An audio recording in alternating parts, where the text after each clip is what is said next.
Bonjour tout le monde. 1, 2, 1, 2, 3, on m'entend? Bonjour à ceux qui nous suivent à distance. Merci Benji, merci au groupe de louanges et à l'équipe à la sono. Je voudrais commencer, avant de commencer cette prédication, juste rendre un hommage. Si on peut, Tanguy, s'il te plaît, avoir la projection. C'est moi? C'est moi. Merci. Donc, pour ceux qui le connaissent, hein, c'est Timothy Keller, un théologien, un écrivain très connu, un pasteur, le fondateur aussi de Gospel Coalition. C'était quelqu'un qui a beaucoup, en lien aussi avec notre message de l'Apocalypse, hein, il était très présent dans les milieux urbains, il allait à la rencontre des gens. Donc il est décédé d'un cancer ce vendredi. Et donc voilà, je voulais juste avoir ce petit mot. Il m'a beaucoup marqué. C'est un de mes auteurs contemporains, j'ai envie de dire un peu préféré. Je suis assez fan de ses ouvrages et j'en ai quelques-uns. Donc voilà, si vous ne le connaissez pas, j'en ai à disposition.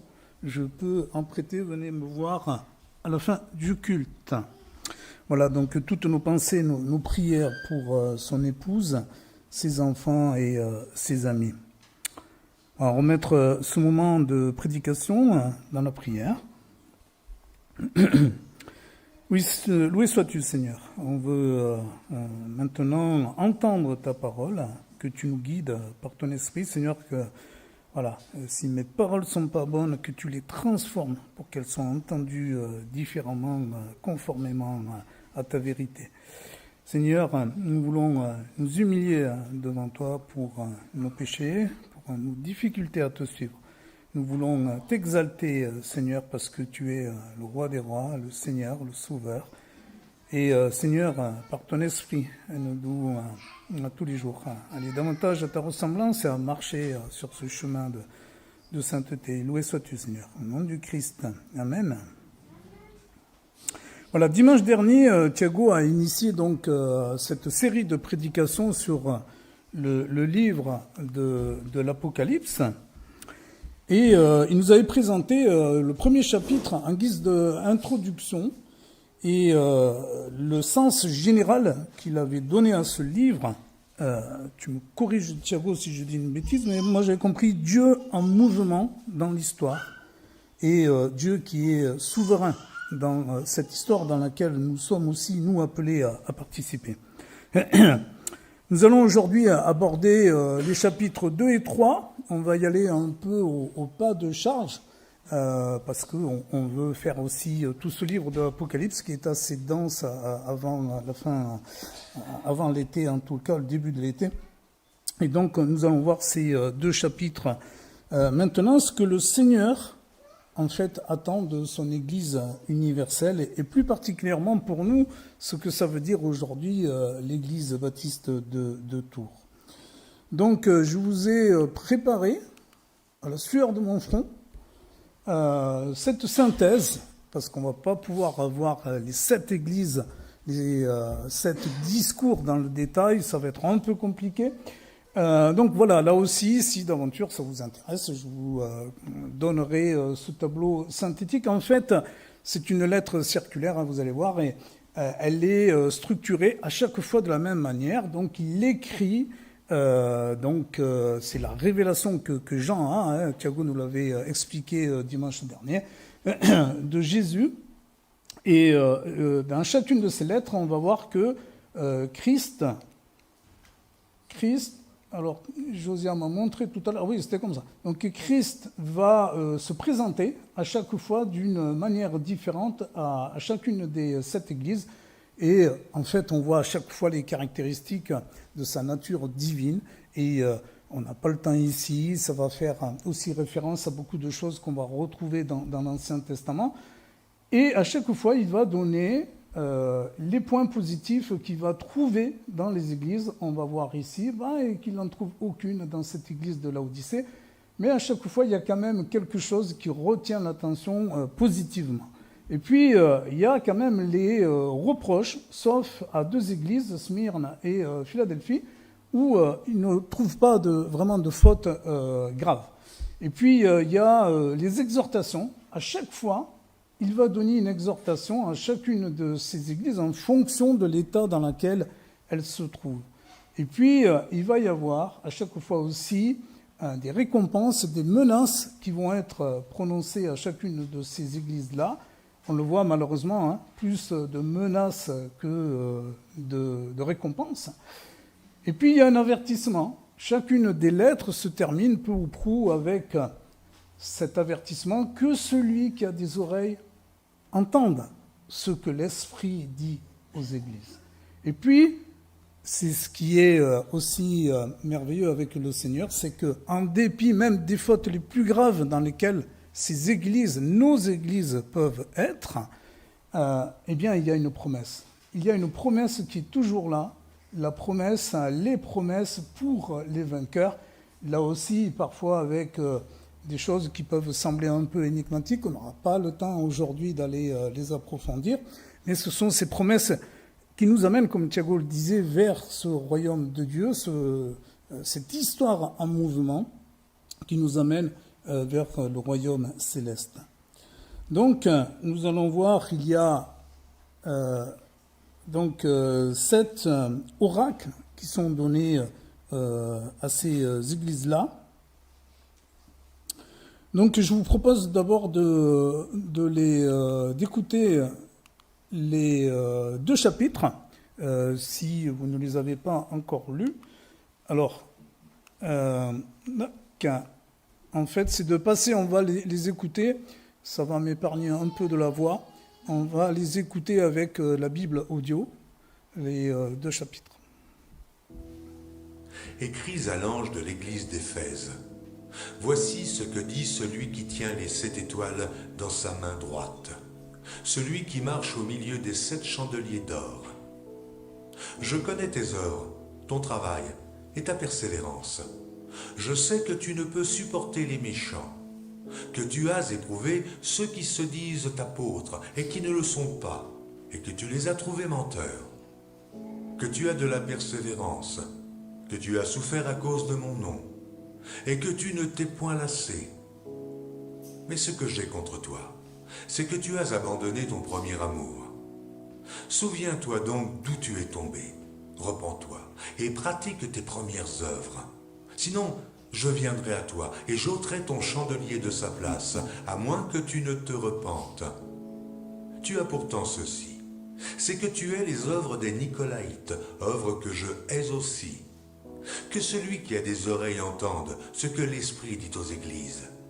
À celui qui vaincra, je donnerai à manger de l'arbre de vie qui est dans le paradis de Dieu. Écris à l'ange de l'église de Smyrne. Voici ce que dit le premier et le dernier, celui qui était mort et qui est revenu à la vie. Je connais ta tribulation et ta pauvreté, bien que tu sois riche, et les calomnies de la part de ceux qui se disent juifs et ne le sont pas, mais qui sont une synagogue de Satan. Ne crains pas ce que tu vas souffrir. Voici, le diable jettera quelques-uns de vous en prison, afin que vous soyez éprouvés, et vous aurez une tribulation de 10 jours. Sois fidèle jusqu'à la mort, et je te donnerai la couronne de vie. Que celui qui a des oreilles entende ce que l'Esprit dit aux églises. Celui qui vaincra n'aura pas à souffrir la seconde mort. Écris à l'ange de l'église de Pergame. Voici ce que dit celui qui a l'épée aiguë à 2 tranchants. Je sais où tu demeures. Je sais que là est le trône de Satan. Tu retiens mon nom et tu n'as pas renié ma foi, même au jour d'Antipas, mon témoin fidèle, qui a été mis à mort chez vous, là où Satan a sa demeure. Mais j'ai quelque chose contre toi. C'est que tu as là des gens attachés à la doctrine de Balaam, qui enseignait à Balak à mettre une pierre d'achoppement devant les fils d'Israël, pour qu'ils mangeassent des viandes sacrifiées aux idoles, et qu'ils se livrassent à l'impudicité. De même, toi aussi, tu as des gens attachés pareillement à la doctrine des Nicolaïtes. Repens-toi donc, sinon, je viendrai à toi bientôt, et je les combattrai avec l'épée de ma bouche. Que celui qui a des oreilles entende ce que l'Esprit dit aux églises. À celui qui vaincra, je donnerai de la manne cachée, et je lui donnerai un caillou blanc, et sur ce caillou est écrit un nom nouveau, que personne ne connaît, si ce n'est celui qui le reçoit. Écris à l'ange de l'église de Thyatire. Voici ce que dit le Fils de Dieu, celui qui a les yeux comme une flamme de feu et dont les pieds sont semblables à de l'airain ardent. Je connais tes œuvres, ton amour, ta foi, ton fidèle service, ta constance et tes dernières œuvres plus nombreuses que les premières. Mais ce que j'ai contre toi, c'est que tu laisses la femme Jézabel, qui se dit prophétesse, enseigner et séduire mes serviteurs, pour qu'ils se livrent à l'impudicité et qu'ils mangent des viandes sacrifiées aux idoles. Je lui ai donné du temps afin qu'elle se repentît, et elle ne veut pas se repentir de son impudicité. Voici, je vais la jeter sur un lit et envoyer une grande tribulation à ceux qui commettent adultère avec elle, à moins qu'ils ne se repentent de leurs œuvres. Je ferai mourir de mort ces enfants, et toutes les églises connaîtront que je suis celui qui sonde les reins et les cœurs, et je vous rendrai à chacun selon vos œuvres. À vous, à tous les autres de Thyatire, qui ne reçoivent pas cette doctrine et qui n'ont pas connu les profondeurs de Satan, comme il les appelle, je vous dis, je ne mets pas sur vous d'autres fardeaux. Seulement, ce que vous avez, retenez-le jusqu'à ce que je vienne. À celui qui vaincra et qui gardera jusqu'à la fin mes œuvres, je donnerai autorité sur les nations. Il les pètera avec une verge de fer, comme on brise les vases d'argile, ainsi que moi-même j'en ai reçu le pouvoir de mon Père. Et je lui donnerai l'étoile du matin. Que celui qui a des oreilles entende ce que l'Esprit dit aux églises.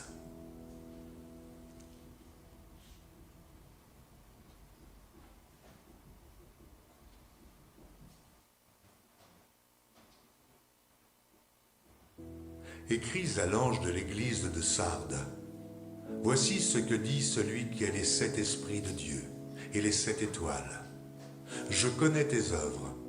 Je sais que tu passes pour être vivant et tu es mort. Sois vigilant et affermis le reste qui est près de mourir, car je n'ai pas trouvé tes œuvres parfaites devant mon Dieu. Rappelle-toi donc comment tu as reçu et entendu, et garde et repens-toi. Si tu ne veilles pas, je viendrai comme un voleur, et tu ne sauras pas à quelle heure je viendrai sur toi. Cependant, tu as à Sardes quelques hommes qui n'ont pas souillé leurs vêtements. Ils marcheront avec moi en vêtements blancs parce qu'ils en sont dignes. Celui qui vaincra sera revêtu ainsi de vêtements blancs. Je n'effacerai point son nom du livre de vie, et je confesserai son nom devant mon Père et devant ses anges. Que celui qui a des oreilles entende ce que l'Esprit dit aux églises. Écris à l'ange de l'église de Philadelphie. Voici ce que dit le Saint, le véritable, celui qui a la clé de David, celui qui ouvre et personne ne fermera, celui qui ferme et personne n'ouvrira.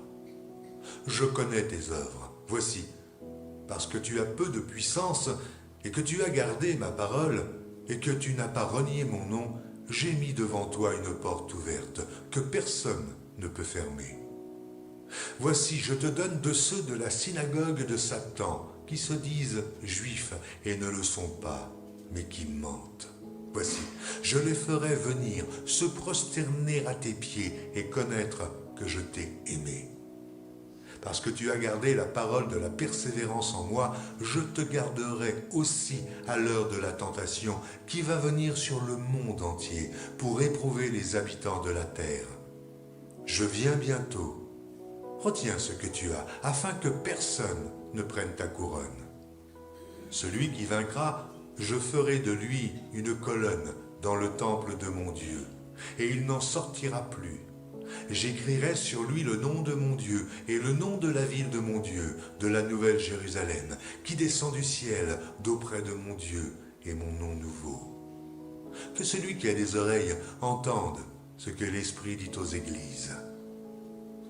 Écris à l'ange de l'église de Laodicée. Voici ce que dit l'Amen, le témoin fidèle et véritable, le commencement de la création de Dieu. Je connais tes œuvres. Je sais que tu n'es ni froid ni bouillant. Puisses-tu être froid ou bouillant? Ainsi, parce que tu es tiède et que tu n'es ni froid ni bouillant, je te vomirai de ma bouche. Parce que tu dis, je suis riche, je me suis enrichi, je n'ai besoin de rien. Et parce que tu ne sais pas que tu es malheureux, misérable, pauvre, aveugle et nu, je te conseille d'acheter de moi de l'or éprouvé par le feu, afin que tu deviennes riche et tes vêtements blancs, afin que tu sois vêtu et que la honte de ta nudité ne paraisse pas, et un collier pour oindre tes yeux, afin que tu vois. Moi je reprends et je châtie tous ceux que j'aime. Aie donc du zèle et repens-toi. Voici, je me tiens à la porte et je frappe. Si quelqu'un entend ma voix et ouvre la porte, j'entrerai chez lui. Je souperai avec lui et lui avec moi.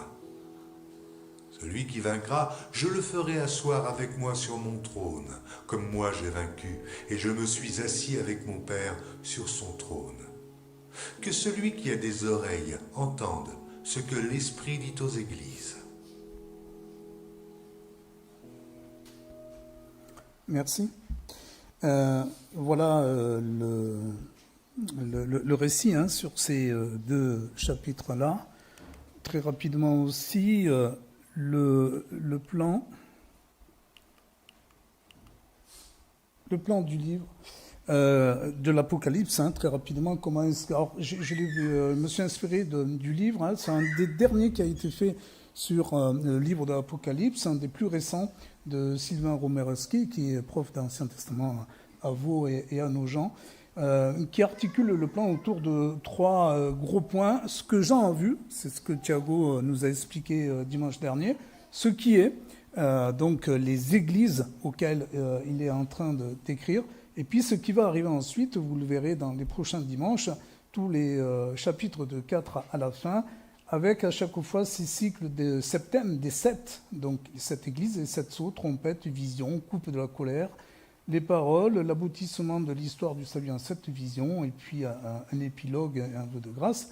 Et donc, voilà, nous allons nous concentrer, sur ce qui est les sept oracles aux églises. Pour ce qui concerne l'auteur, la date, les destinataires, un type d'interprétation, Thiago encore dimanche dernier en avait parlé, donc si vous ne l'avez pas vu, je vous renvoie à sa prédication qui a été enregistrée et disponible sur YouTube.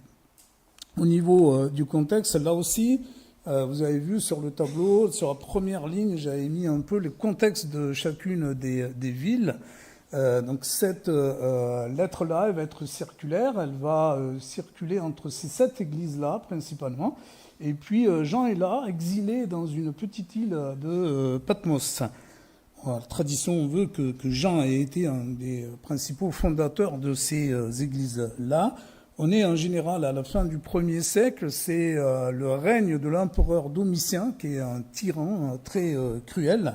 Et l'époque, elle est très très difficile pour ces chrétiens. Cette Asie mineure, c'est la Turquie actuelle, et on estime que c'est là où il y a le plus de chrétiens de cette époque-là, dans l'Empire romain, et il y a aussi beaucoup de juifs, de la diaspora juive exilée de Palestine.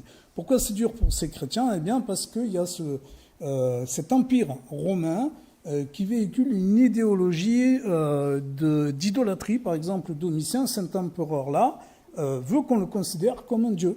Et donc, ils font les cultes, l'idolâtrie, les divinités locales. Il y a du paganisme, on mélange tout ça. Et puis, à l'époque, l'économie, c'est beaucoup de l'artisanat. Et chaque artisan par métier est organisé en corporation et ils ont leur dieu. Ils doivent à chaque fois faire des sacrifices, ça termine en orgie, beaucoup d'immoralité. Et donc, ces chrétiens, forcément, ne souscrivent pas à cette idolâtrie, à ces cultes-là, donc ils sont mal vus, et ils sont considérés en fait comme des non-croyants, comme des athées. Les gens ne comprennent pas, mais pourquoi ils sont pas avec nos dieux? Et quand ils font leur culte, ils sont entre eux, les chrétiens. Donc on les soupçonne aussi de choses assez affreuses, d'inceste, de cannibalisme, puisqu'on dit qu'ils mangent le corps et le sang du Christ. Et bien sûr, ils sont une menace pour cet empire romain, parce que ces chrétiens sont de plus en plus... c'est un mouvement qui grandit, qui prend de l'ampleur. Et puis il y a les Juifs. Les Juifs, ils les aiment pas trop parce qu'ils prennent de l'ampleur. Et il y a des Juifs qui partent chez les chrétiens. Et puis surtout les Juifs, ils sont assez tranquilles. Ils arrivent à faire leur culte et ils veulent pas qu'il y ait du désordre. Ça pourrait leur retomber dessus. Donc voilà un peu pour le contexte. Et donc nous allons voir ce que ça signifie pour nous aujourd'hui, ces questions d'oracle qui sont dans ces églises, qui sont prononcées pour ces églises. Ça veut dire quoi pour nous? Jésus, on le voit, il nomme précisément les dangers auxquels sont confrontés les chrétiens de cette époque. Lorsqu'il leur parle de Baal, des Nicolaïtes, de Jézabel, ça évoque des choses bien précises pour les lecteurs, les destinataires de ces lettres à cette époque-là. Et donc, l'objectif aussi, c'est pour nous. Cette lettre, elle continue à être actuelle pour nous.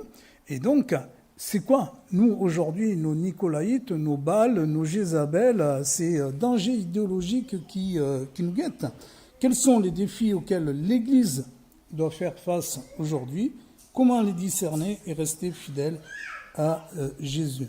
Donc, la séquence qui va suivre est un petit peu académique, mais on est obligé d'y souscrire pour comprendre de quoi est-ce qu'on parle exactement. Donc, l'histoire de l'humanité, elle commence dès le début à s'organiser, à se structurer autour de familles, autour de tribus, autour de nations, de peuples, d'empires. Et on voit qu'à chaque fois, ces empires, ce qui est sous-jacent, c'est le rapport de force. Rapport de force qu'on va voir de suite avec le début du livre de la Genèse, au chapitre 4, de suite alors qu'ils sont que deux et deux frères. Il y en a un qui décide de tuer l'autre pour une question aussi de prestige et de pouvoir. Et tout au long de cette histoire de l'humanité, nous allons avoir des empires qui vont se succéder et notre époque ne fait pas exception. Et le point commun avec tous ces empires, ces civilisations, c'est que elles ont une propension à imposer leur idéologie, leur philosophie. Et du temps de Jean, c'est la civilisation romaine qui va étendre son hégémonie sur une grande partie du monde. Et cette civilisation, nous l'avons vu, elle repose sur cette idolâtrie, sur ce culte de l'empereur, sur ce culte de Rome, et puis donc le rejet de la place centrale de Dieu. Alors cela peut paraître curieux, mais souvent dans les empires, il y a quand même des choses qui sont positives. Souvent, il y a un développement des progrès scientifiques, techniques, d'architecture, philosophiques, des périodes plus ou moins longues de paix. L'autre face négative, c'est que lorsque vous n'êtes pas d'accord avec l'idéologie, avec la philosophie dominante, et c'était le cas de ces chrétiens au 1er siècle, eh bien, vous êtes martyrisés, vous êtes rejetés, marginalisés, et au pire, persécutés. C'est ce qui s'est passé avec ce règne de Domitien. On pourrait dire qu'aujourd'hui, les choses continuent. C'est l'histoire de l'humanité, comme dirait l'Ecclésiaste, rien de nouveau sous le soleil. Et notre histoire, elle est marquée par quelle civilisation aujourd'hui? C'est l'hégémonie de la civilisation occidentale. Alors on va juste effleurer, on ne peut pas rentrer dans le détail, mais cette idéologie, cette civilisation occidentale, elle est marquée par ce que l'on appelle l'idéologie post-moderniste. Pourquoi post-moderniste? Parce qu'elle arrive juste après cette idéologie que l'on appelait moderniste, qui va du XVIIIe siècle, le siècle des Lumières, la Révolution française, jusqu'à la moitié du XXe siècle, le siècle dernier. Et là, la philosophie dominante, c'est on n'a plus besoin de Dieu, on n'a plus besoin de la religion. Grâce à nos capacités, grâce à la raison et à la science, nous allons nous affranchir de Dieu, nous allons aboutir à une humanité qui sera parfaite. On n'a pas besoin de Dieu. Sauf que ça démarre pas trop mal, et arrive le XXe siècle et les 2 guerres mondiales. Et là, patatras, des millions de morts, l'horreur absolue, et ces philosophes, cette idéologie, voient bien que ça ne tient pas. Cette illusion d'une humanité parfaite va pas tenir. Et donc il va falloir le remplacer par autre chose. C'est cette philosophie post-moderniste. On va se dire finalement, ouais, la vérité, elle n'est pas universelle. Il n'y a rien qui transcende. Et finalement, tout le monde a raison. La vérité, elle est partout. Et on a envie de dire aussi, d'ajouter nulle part. Alors on va s'appuyer sur cette idée de vérité et de tolérance. Tout le monde a le droit de dire, de faire ce qu'il veut, parce que finalement, il n'y a pas de vérité universelle. Et on va aussi ajouter à cette vérité tous azimuts, que l'on appelle le relativisme, on va ajouter cette notion d'expérience. Ce qui compte dans votre vie, c'est que vous fassiez des expériences, que vous soyez honnête dans ce que vous faites, peu importe les cadres. On va essayer de se rendre heureux, de mettre l'humain au centre. Toujours aussi avec l'idée de mettre Dieu à l'extérieur de tout ça. Et donc, tout ce qu'on a vu pendant des siècles, notamment avec l'idéologie marxiste, qui voulait la lutte des classes, à l'époque, on avait encore, jusqu'au XXe, les paysans, les ouvriers, les employés, les bourgeois, etc. Et on voit que tout ça a disparu, comme la nature a horreur du vide, on l'a remplacé. Et donc, cette lutte des classes, elle se transforme en confrontation de type plutôt culturel, social, identitaire. C'est la revendication des droits des femmes et des minorités opprimées, par exemple, du fait de leur orientation sexuelle, de leur couleur de peau, de leurs conditions sociales. Et c'est ces idéologies qui apparaissent, qui sont nouvelles un peu pour nous, qu'on appelle le wokisme, cancel culture. C'est la culture de l'effacement ou de l'annulation. On va annuler tout ce qui existait avant. La théorie du genre, toutes ces choses-là. Et puis, il y a un autre aspect sur le domaine scientifique qui est très fort, c'est de développer sans limite nos capacités intellectuelles, physiques. On ne veut plus souffrir, on ne veut plus mourir, on veut vivre éternellement. Surtout, on veut tout maîtriser et avoir des capacités extraordinaires. Finalement, ça nous renvoie au tout début du récit biblique. On voudrait être comme des dieux. Ça, c'est ce qu'on appelle le transhumanisme. Alors, c'est quoi le rapport avec notre Église aujourd'hui ? Quelqu'un a dit « Dis-moi comment va le monde aujourd'hui, je te dirai comment sera l'Église demain. » On peut trouver ça assez pessimiste, mais cette lettre que nous avons entendue, on a vu que c'est encore ce qui se passe pour nous aujourd'hui. Sur les 7, la majorité ont été infiltrées par les idéologies et la philosophie de leur monde. Alors, attention, je ne suis pas en train de brosser justement la notion apocalyptique comme on a l'habitude de l'entendre, tout noir, tout sombre, etc. Il y a de bonnes choses au niveau du progrès de la science. Pour la santé, il y a des avancées extraordinaires. Les avancées sociales, les luttes contre les discriminations, les droits des femmes, etc. Mais il y a quand même une idéologie derrière qui sous-tend tout ce système. Et tout ne nous est pas utile. On peut reprendre ce verset de Paul. Vous allez jusqu'à dire « tout m'est permis ». Oui, cependant, tout ne vous est pas utile. Je pourrais dire « tout m'est permis », mais je ne me laisserai pas servir par quoi que ce soit. C'est Paul qui dit ça dans sa première épître aux Corinthiens, chapitre 6, verset 12. Et le Corinthien, vous le savez, qui est en proie justement avec toute l'idolâtrie, l'immoralité qui est en train de rentrer dans cette église-là. Donc cette idéologie postmoderne, elle a un impact évident dans nos églises, dans ce que nous vivons, sur la manière dont nous éduquons nos enfants, sur les relations hommes-femmes, sur les notions d'autorité, sur nos relations sociales, professionnelles, religieuses et surtout, plus que tout, par rapport à notre rapport à la foi, à Dieu et à la vérité biblique. Donc, comme je rendais hommage à Timothy Keller, qui a beaucoup écrit sur le sujet, il écrit dans son livre « Les idoles du cœur » « Toute espérance culturelle en dehors de Dieu lui-même est un faux Dieu. Ainsi, les idoles ne prennent pas toujours une forme individuelle, mais sont parfois corporatives et systémiques, c'est-à-dire portées par la société. Lorsque nous sommes complètement intégrés à une société qui trouve normal un attachement idolâtre particulier, il devient presque impossible de le voir pour ce qu'il est. Nous ne devons pas croire qu'une culture est moins idolâtre qu'une autre. Souvent, on a l'impression, on a à dire, c'était mieux avant. Non, toutes les périodes ont eu cette même idéologie. Les sociétés traditionnelles tendent à accorder, par exemple, à la famille et au clan un statut suprême, absolu. Cela peut conduire au crime d'honneur, à un traitement indigne des femmes et à la violence envers les homosexuels. Les cultures occidentales, séculières, celles que nous vivons maintenant, font de la liberté individuelle une idole, ce qui conduit à l'effondrement des familles, à un matérialisme endémique, au carriérisme et à l'idolâtrie de l'amour sentimental, de la beauté physique et du profit financier.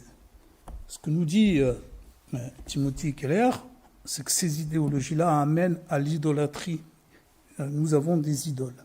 Alors, quelle attitude, comment réagir correctement et bibliquement par rapport à ces défis qui sont les nôtres aujourd'hui, qui ne sont pas traités parfois directement par le récit biblique?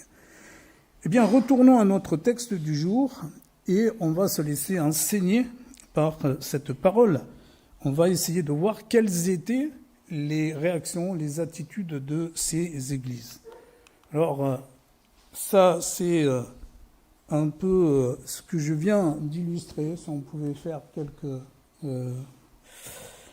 symboles. Et puis, nous avons les attitudes, les réactions. Comment ont réagi ces églises et comment nous sommes susceptibles, nous aussi, de réagir. D'abord, il y a la réaction de l'église d'Éphèse. Éphèse se caractérise par le rigorisme, c'est-à-dire la doctrine sans l'amour. Et c'est assez paradoxal parce que Éphèse est félicité par Jésus pour sa fidélité dans son engagement, son obéissance, sa doctrine. Jésus, il dit, ouais, c'est super, il te manque quelque chose, il te manque un peu d'amour. Et plus particulièrement, ce qui leur manque, c'est l'amour du début. Très certainement, il s'agit ici de l'amour, du manque d'amour envers Christ, envers la communauté, les frères et sœurs, et sans doute aussi avec les gens de l'extérieur. Comment cela se peut-il? Finalement, cette Église, dans le contexte où elle s'est recroquevillée sur elle-même. Elle a pris peur, elle a été obnubilée par ses risques, et elle s'est attachée à la doctrine, à la loi. Mais elle a oublié quelque chose de principal, l'amour de Jésus et du prochain. Et c'est dans le risque dans lequel nous pouvons nous aussi tomber, et Dieu me pardonne, j'y suis tombé bien souvent, c'est l'attitude pharisienne. L'attitude des pharisiens qui est scandalisée parce que Jésus va guérir un jour de sabbat. C'est cette attitude dure avec la loi. On peut l'illustrer avec le passage de la femme adultère, où on voit, on ne voit pas super bien. Alors moi, je vois super bien ici, mais pas là. Bon, c'est dommage. Alors, c'est un beau tableau, et on voit en fait Jésus qui est là, avec la femme adultère qui est là, et puis tous les pharisiens qui sont autour, prompts à lapider cette pauvre femme. Alors c'est dommage que vous ne voyez pas bien, parce que là, c'est vraiment génial. En fait, pour faire un adultère, il faut être deux, un homme et une femme. Enfin, en fonction des... Alors, ici, on a l'homme qui a commis l'adultère, et lui, il s'en va en douce. Et c'est sans doute un pharisien qui lui dit, écoute, éclipse-toi, on ne t'a pas vu. Et il y a la femme qui est là, avec Jésus et tous ces pharisiens qui marquent leur dureté avec la loi. Pour moi, c'est quelque chose qui m'évoque au tout début de ma vie chrétienne, un souvenir assez douloureux qui m'a poursuivi longtemps.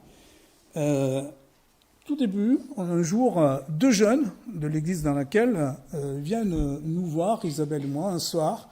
Ils étaient complètement affligés, attristés, abattus, et on demande à ces jeunes, mais qu'est-ce qui se passe et tout. On les aimait beaucoup, ils étaient super investis dans l'église. Et ils nous disent que, en fait, ils ont une relation tous les deux et que la fille est enceinte. Alors, comme on était passé par là avec Isabelle, c'est génial, super, on va faire la fête et tout. Et eux, ils n'avaient pas envie de faire la fête. Et je dis, mais qu'est-ce qui se passe? Je comprenais un peu quand même, mais ils nous disent, on a décidé de faire avorter la fille. Et je dis, pourquoi vous voulez faire ça? Eh bien, ils avaient peur de l'Église et de leurs parents. Ils avaient peur de la réaction qui allait s'enchaîner lorsqu'ils allaient savoir, les gens, que la fille était enceinte. Ils avaient peur d'être bannis, d'être exclus, de ne plus pouvoir être à l'église et être même peut-être virés de chez eux. Waouh, moi ça m'avait scandalisé parce que j'arrivais dans l'église, j'avais pas encore toutes ces choses-là et je trouvais ça super dur, quoi.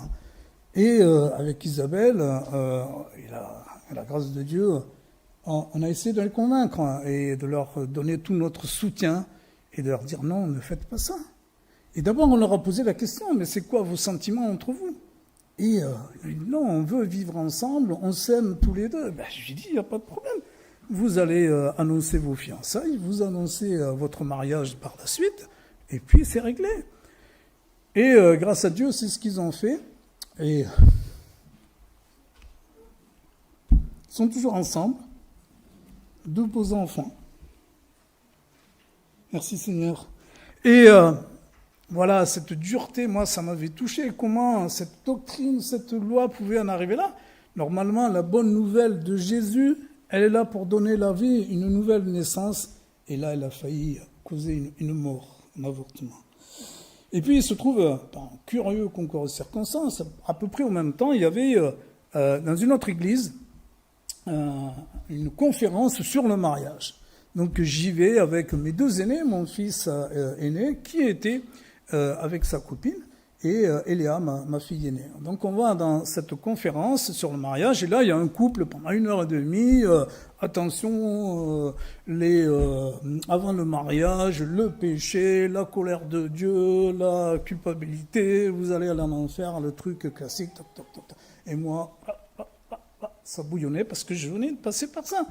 Alors j'ai peut-être pas été très diplomatique, des fois je le suis pas trop, mais je pose la question. Il arrive le moment des questions-réponses. Et je dis, mais pourquoi est-ce que vous insistez autant sur la culpabilité, sur le péché, sur le jugement et tout ça? Et là, tout a été fini. Ils se sont tous levés, ils m'ont entouré et ils m'ont menacé, quoi. Il y en a un qui a même essayé de me gifler. Et mais qu'est-ce que tu fais là? Pourquoi je cassais leur truc, quoi. Et je peux vous assurer, je suis passé par des moments compliqués, difficiles de ma vie, physiquement, etc. Jamais je n'ai senti autant de haine. Mais une haine, la colère, la haine qui était dans les yeux de ces gens-là. On était dans une église, une des principales églises d'une très grande ville, ancienne. Voilà, la dureté, le rigorisme, jusqu'où il peut mener. Ça fait peur. Alors oui, gardez la doctrine, saine doctrine, mais sans l'amour de Christ, on voit que cette doctrine, eh bien, en fait, que de la coercition, de la tyrannie. Il y a un autre aspect aussi, je parlais de ces mouvements de revendication, l'identité sexuelle, le genre, le féminisme militant, mais à l'origine aussi de tout ça, au départ, il y a aussi de la stratégie, de l'idéologie, mais il y a des personnes qui souffrent. Pour le militantisme féminin, il y a souvent des femmes qui ont eu à souffrir d'une figure ou plusieurs figures masculines, un mari, un père, un frère. Dans les revendications LGBT, il y a la plupart du temps des personnes en souffrance avec le regard des autres, leur place dans la société. Dans les revendications du mouvement Black Lives Matter, il y a à la base un réel et scandaleux problème de racisme. Dans la lutte des Gilets jaunes, il y a l'intolérable inégalité des richesses et on pourrait continuer. Donc face à toutes ces souffrances, n'oublions pas les personnes qui sont derrière. Et d'ailleurs, Jésus le fait à cette lettre, à ces Éphésiens, je vais y arriver. Qu'est-ce qu'il leur dit ?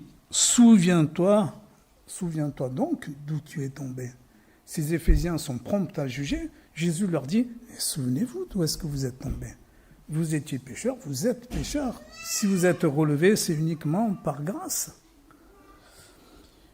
Et nous avons connu l'amour que Dieu a pour nous, et nous y avons cru. Dieu est amour, et celui qui demeure dans l'amour demeure en Dieu, et Dieu demeure en lui. Première épître de Jean, chapitre 4, verset 16. Donc cette première réaction, et cette deuxième réaction, qui concerne quand même la majorité des 7 lettres, et donc quelque part on ne peut pas nous aussi y échapper, gardons toujours en mémoire que ces 7 lettres, c'est aussi pour nous. Alors le deuxième type de réaction, rapidement, sinon je vais me faire tirer les oreilles par Benji, c'est la compromission et l'accommodation. Pergame et Thyatire illustrent la compromission. Pergame tolère les faux enseignements de la doctrine de Balaam, des Nicolaïtes, qui incitent à l'idolâtrie, à la tolérance des rites païens. Thyatire, elle, manifeste de l'amour, mais a laissé s'infiltrer les fausses doctrines. Jézabel entraîne les membres du peuple de Dieu dans l'idolâtrie et l'immoralité sexuelle. Sardes et Laodicée s'illustrent, quant à elles, plutôt par l'accommodation. Sardes ne manifestent aucune qualité. Ces gens pratiquent l'accommodation au monde. Ils se prétendent chrétiens, mais ne vivent pas comme des chrétiens. Laodicée n'a aucun point positif qui est signalé, mais aussi pas vraiment de faute grave. En fait, elle est sans conviction, elle s'accommode à son environnement, elle essaye de passer inaperçue. Elle essaye, parce que Jésus, Dieu, voit son comportement. Donc cette compromission, cette accommodation, on le voit, elle touche la majorité des églises, et c'est aussi le risque que nous pouvons avoir. Pour nous, aujourd'hui, le danger, on l'a évoqué, le relativisme, le besoin de faire des expériences, la tolérance tous azimuts, c'est le contraire aussi des Éphésiens. C'est l'amour sans cadre, sans frontières. On connaît le dicton, peu importe le flacon, pourvu qu'on ait l'ivresse. On pourrait paraphraser, peu importe la doctrine, pourvu qu'on ait l'amour. Et au nom de cet amour, de cette tolérance sans limite, nous le voyons, des églises, en l'occurrence une des églises, je ne sais plus comment on appelle, les protestantes, Union et PUF, a par exemple béni un mariage de 2 pasteurs femmes. Est-ce que nous sommes pas trop éloignés de la doctrine biblique? On le voit aussi avec l'éducation, le monde, comment est-ce qu'il est au niveau de l'éducation, des rôles parents-enfants, et puis ce système éducatif aussi qui s'immisce de plus en plus dans les familles. Moi, je suis vraiment sidéré. Depuis que je suis arrivé dans l'église jusqu'à maintenant, comment ça a bougé? Il y a ce 5e commandement qui est central dans les 10, qui nous dit « Enfants, honorez vos parents ». On a l'impression qu'il s'est inversé et « Parents, honorez vos enfants ». On s'interdit de parler du péché et de la colère de Dieu parce qu'il ne faudrait pas effrayer les visiteurs. Il y a des personnes qui demandent le baptême parce qu'elles ont vécu une expérience géniale, super. Et puis, il n'y a pas de lendemain, on ne les revoit plus. On nous demande de nous taire quand on parle un peu trop d'évangélisation parce qu'il ne faudrait pas faire du prosélytisme. On convient que finalement, on a tous le même Dieu. C'est pas grave, la religion, on s'en fout et tout. On a tous le même Dieu. Voilà. Toutes ces choses-là, au nom de la tolérance, au nom de l'amour. On peut revenir à Jésus et à la femme adultère. C'est vraiment assez emblématique. La deuxième séquence, Jésus a réglé son compte à tous les pharisiens. Vous êtes tous des pécheurs. Circulez, il n'y a plus rien à voir. Donc ils s'en vont. Jésus reste seul avec la femme adultère. Et il dit à la femme, il n'y a plus personne qui te condamne. La femme dit non. Et Jésus dit, je ne te condamne pas non plus. Va. Et alors c'est assez emblématique parce que la plupart des gens retiennent, s'arrêtent là. Vous voyez, Jésus a cassé la loi, il a cassé la doctrine, il apporte quelque chose de nouveau, c'est l'amour sans frontières. Alors, délibérément ou pas, on oublie quand même la suite du verset. Je ne te condamne pas, va et ne pêche plus. Jésus, c'est l'accomplissement de la loi. C'est la doctrine, c'est la loi. Jésus a dit, je ne suis pas venu pour abolir la loi, je suis venu pour l'accomplir. Il l'accomplit parfaitement. Il introduit une cassure, mais Jésus réoriente, remet en marche. Voilà, je voudrais dire plein de choses, mais Olivier Bangerter, un théologien suisse, a écrit « Le modernisme était une tyrannie de la raison, le post-modernisme est une tyrannie des sentiments ». La troisième réaction qu'on peut avoir, celle qui plaît au Seigneur, on le retrouve avec Sardes et avec Smyrne et Philadelphie. Donc, en plus, il y a une prospérité qui est dans ces villes-là. Il y a, on l'a dit, le culte, l'idolâtrie. C'est à Smyrne qui reste, qui va compter sur la grâce du Seigneur, qui va se tenir à l'écart de cette philosophie, de ces idéologies, et elle va le payer assez cher, elle va être persécutée. La tradition veut que Polycarpe, qui a été évêque de cette ville et qui était disciple de Jean, a été mis à mort et brûlé vif au IIe siècle. Donc cette Église n'encourt aucun blâme. En dépit des tribulations auxquelles elle est confrontée, elle demeure fidèle jusqu'au bout. Certainement, elle n'est pas parfaite, mais cela suffit pour le Seigneur. Il n'en demande pas plus. Philadelphie, malgré la persécution, aussi bien des Juifs que des pouvoirs en place, aussi du manque de moyens, cette communauté persiste à rester fidèle au nom de Jésus. Et donc, on le voit, il est possible de résister à la culture ambiante, de rester fidèle à l'enseignement du Christ, mais cela suppose de s'en remettre à la grâce du Seigneur, et non à nos dons, à nos richesses, à ce qu'on peut faire. Ça demande aussi de l'effort et ça demande du sacrifice. Jésus ne l'a pas caché. Je vous ai parlé ainsi pour que vous ayez la paix en moi. Vous aurez des tribulations dans le monde, mais prenez courage. Moi, j'ai vaincu le monde. Jean, chapitre 16, verset 33. Et la lettre de Jésus à la Canale. Qu'est-ce qui nous adresserait aujourd'hui, nous, à la Canale ? Si Jésus devait nous écrire une lettre, quelle serait-elle ? Quel serait son contenu ? À quel groupe des 7 serions-nous rattachés ? On espère être comme Smyrne, Philadelphie. Mais nous le voyons, nous devons donc bien comprendre le monde dans lequel nous vivons. Parfois, les évangéliques, on est un peu angéliques. On se met à l'écart, on ne regarde pas trop, tout le monde il est gentil, tout le monde il est beau. Il nous faut un regard un petit peu plus lucide et veiller à garder le dépôt de la foi.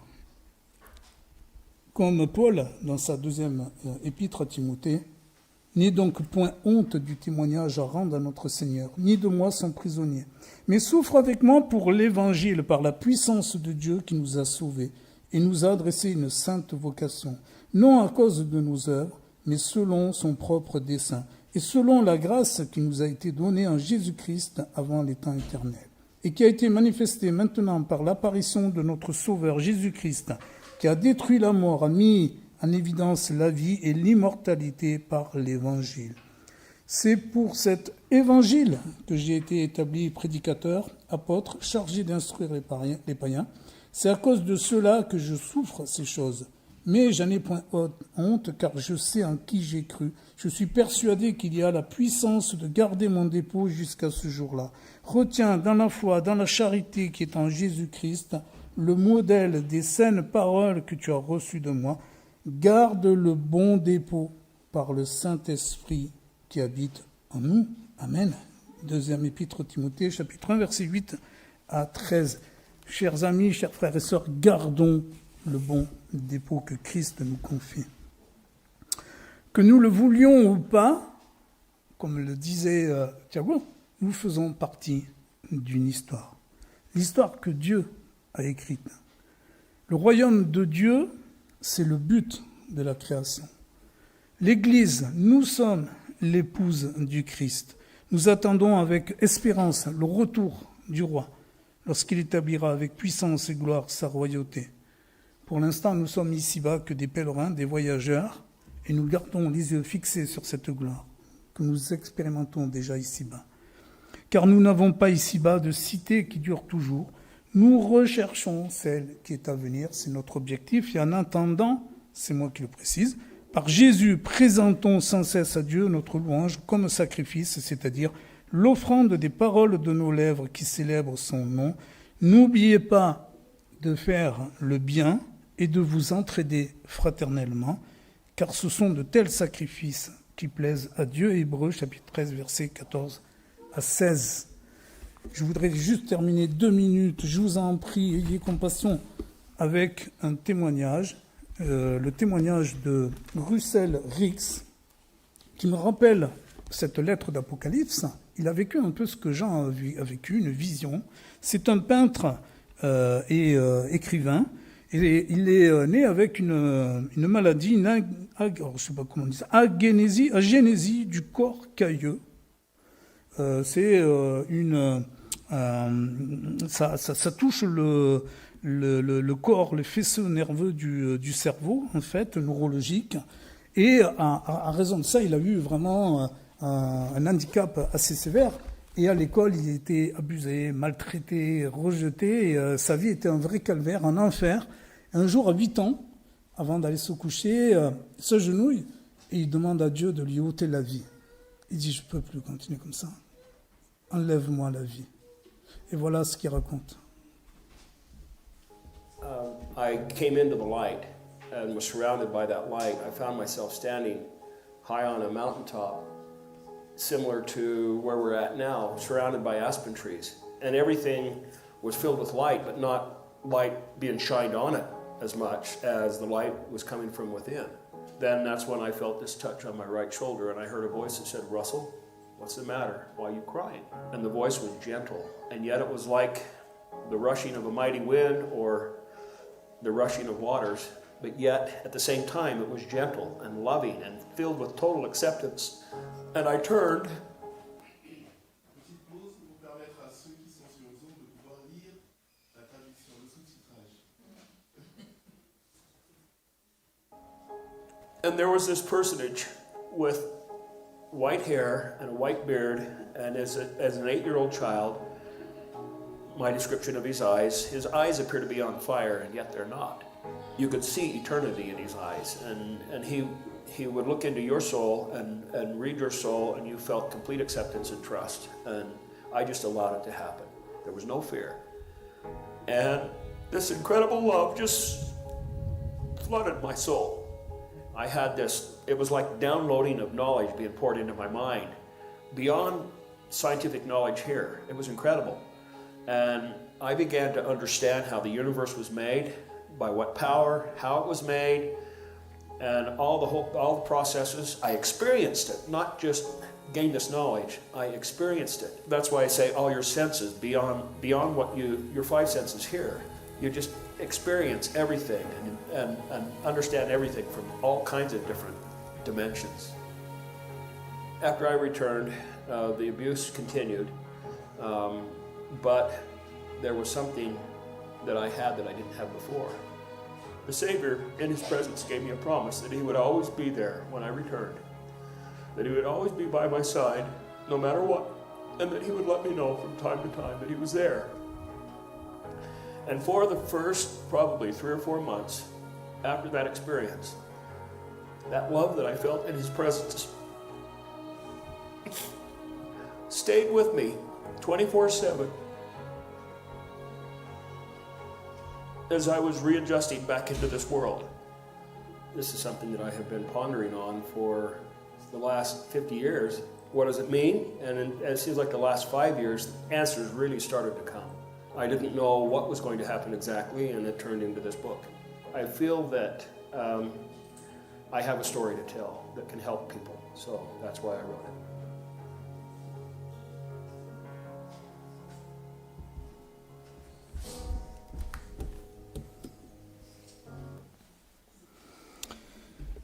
Merci Seigneur. Loué sois-tu, gloire à toi. Seigneur, nous voulons être cette Église qui t'est fidèle. Pardonne-nous Seigneur pour nos faiblesses, nos difficultés parfois à te suivre par rapport aux disputes, aux tensions qui parfois ont lieu. Seigneur, fortifie-nous par ton esprit, que nous puissions marcher dans l'unité pour ta gloire. Aide-nous, Seigneur, à être cette lumière que tu veux que nous soyons dans ce quartier, dans cette ville, dans nos familles, dans nos voisinages, lieux de travail. Seigneur, que nous soyons ces témoins lumineux, que nous soyons celle qui est du goût. Seigneur, on te remet tout ça, tu sais comment chacun d'entre nous est. Seigneur, on te remet aussi les souffrances de chacun. Seigneur, oui, tu changes tout, tu redonnes la vie. Et Seigneur, nous sommes en marche dans cette histoire avec toi. Et Seigneur, oui, nous voulons aller vers ce royaume, faire partie de cette cité céleste, aller dans Jérusalem céleste. Et Seigneur, aide-nous à être ces témoins aussi qui pourront emmener d'autres personnes à participer à ta gloire. Loué sois-tu, Seigneur, au nom du Christ, amen.